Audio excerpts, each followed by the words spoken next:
नमस्ते एवरीवन। आज अपन पढ़ेंगे अवसादी चक्र सेडिमेंट्री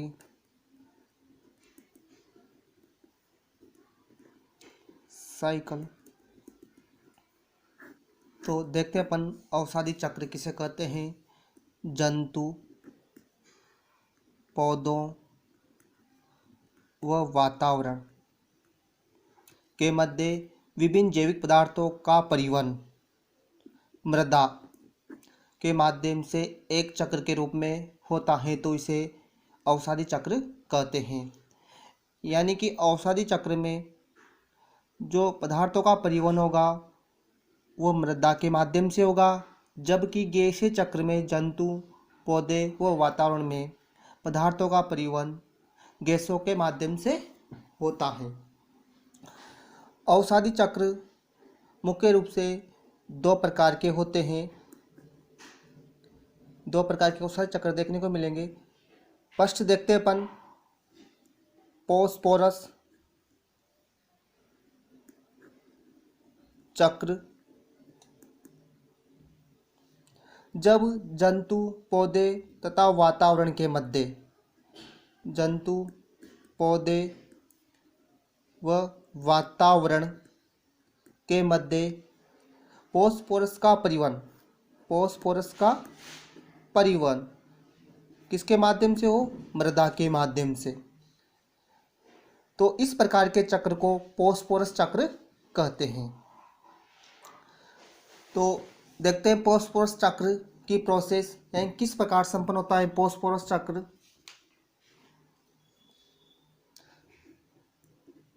देखेंगे प्रक्रिया एंड प्रोसेस।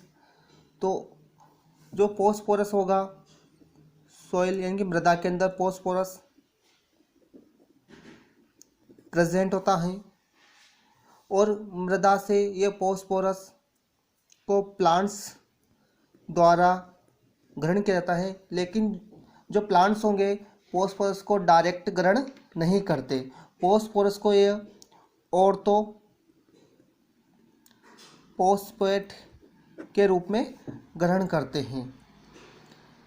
यानी कि मृदा में पोस्पोरस अधिकता से प्रेजेंट होता है और मृदा में ये पोस्पोरस चट्टानों के घुलने से, अपक्षय से मृदा में पोस्पोरस की मात्रा में वृद्धि होती है।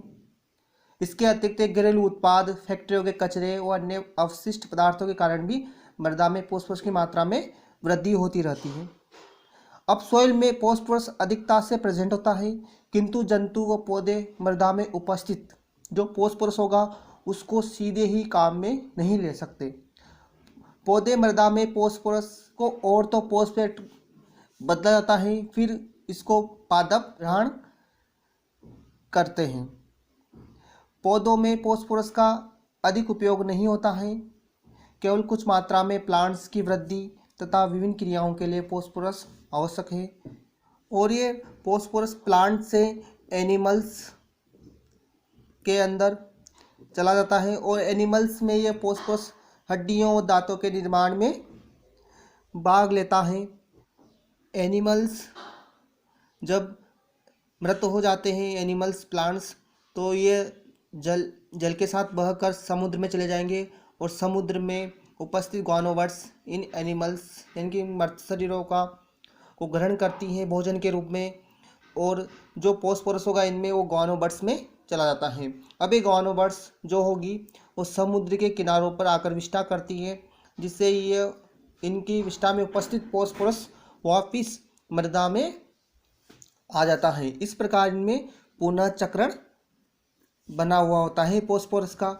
और डायरेक्ट यानी कि जब प्लांट्स या एनिमल्स की डेथ हो जाती है तो डायरेक्ट सॉइल में चले जाएंगे, यानी इनमें उपस्थित जो पोस्पोरस होगा वो सॉइल के अंदर चला जाता है या जलीय माध्यम के द्वारा भी सॉइल में पहुंच जाते हैं।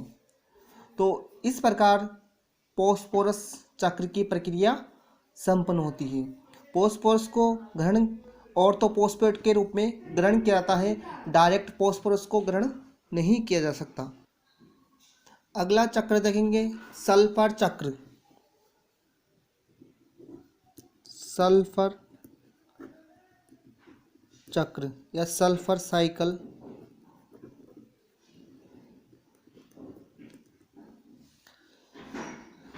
तो इसमें देखेंगे अपन जंतु, पौधों तथा वातावरण के मध्य सल्फर का परिवहन मृदा के माध्यम से एक चक्र के रूप में होता है, तो इसे सल्फर चक्र कहते हैं। तो मृदा के माध्यम से, तो ये ध्यान रखना आप, गैसीय चक्र में जो माध्यम होगा गैसीय माध्यम होगा, औषधि चक्र में माध्यम का कार्य मृदा करती है, क्योंकि मृदा के द्वारा ही ये ट्रांसफर होते हैं। तो देखते हैं अपन सल्फर चक्र की प्रोसेस है, किस प्रकार सल्फर चक्र संपन्न होता है। प्रक्रिया देखेंगे अपन किस प्रकार सल्फर चक्र संपन्न होता है।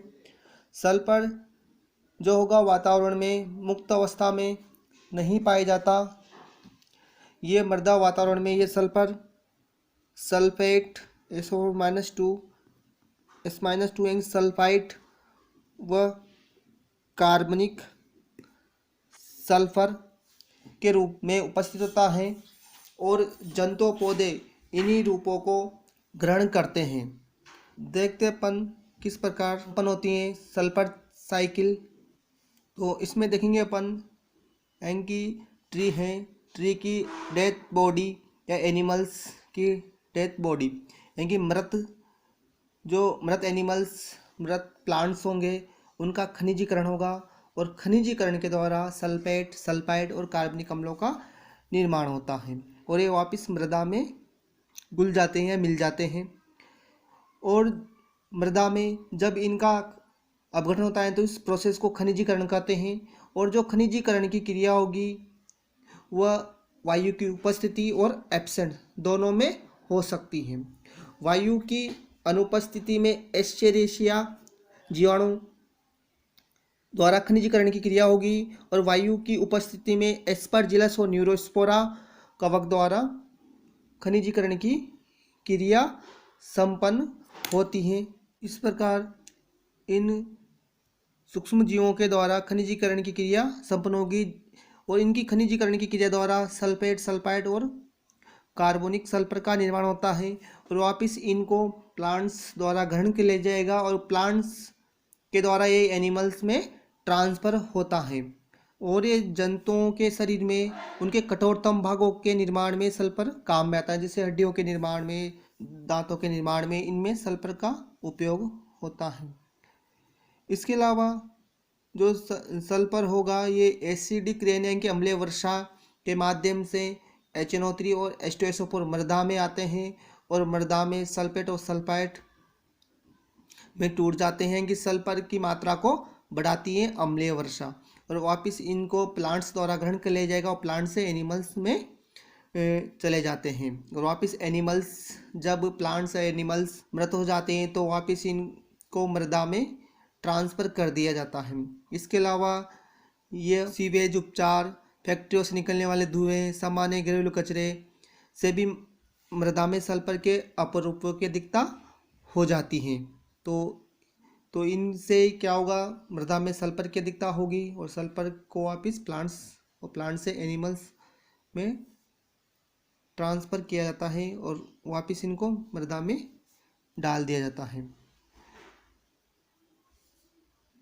और जीवाश्म ईंधन के उपयोग से H2S गैस निकलती है और ये H2S गैस को लाइकेन द्वारा ग्रहण कर लिया जाता है और इनको इस H2S गैस को सल्फर के अपरूपों में बदल दिया जाता है और सल्फर के इन अपरूपों को वापस ग्रहण कर लिया जाता है।